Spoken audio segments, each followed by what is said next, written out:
सच्चाई की जीत। प्राचीन काल में राजा हरिश्चंद्र अपने सत्य और न्याय के लिए प्रसिद्ध थे। उनकी नीति थी, सत्य ही सबसे बड़ा धर्म है।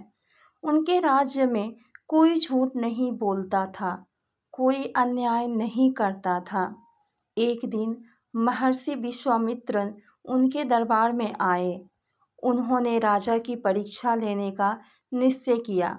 उन्होंने कहा, राजन, तुम धर्मात्मा कहलाते हो, क्या तुम वचन के लिए सब कुछ त्याग सकते हो? राजा ने सिर झुकाकर कहा, यदि मेरा वचन धर्म की रक्षा करता है तो मैं सब त्याग सकता हूँ। ऋषि ने कहा, तो मुझे अपना राज्य दान दो।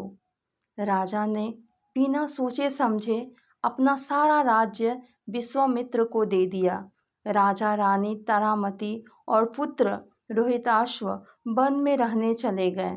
कुछ समय बाद विश्वामित्र ने उनसे कहा, दान तो दे दिया, पर दक्षिणा अभी बाकी है। राजा ने पूछा, मैं क्या दे सकता हूँ? ऋषि बोले, सोने की दक्षिणा। राजा ने सत्य निभाने के लिए काशी जाकर शमशान में काम करना शुरू किया।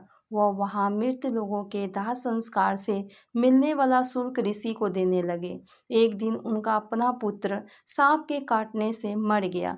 राजा के सामने रानी अपने बेटे का शव लेकर रोती रही, लेकिन राजा ने कहा, मुझे शमशान का सेवक बनकर सत्य निभाना है। बिना शुल्क मैं अपने बेटे का दाह नहीं कर सकता। यह सुनकर देवता स्वयं प्रकट हुए।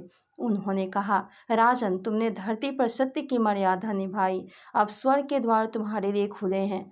शिक्षा, सत्य की हमेशा जीत होती है। धन्यवाद।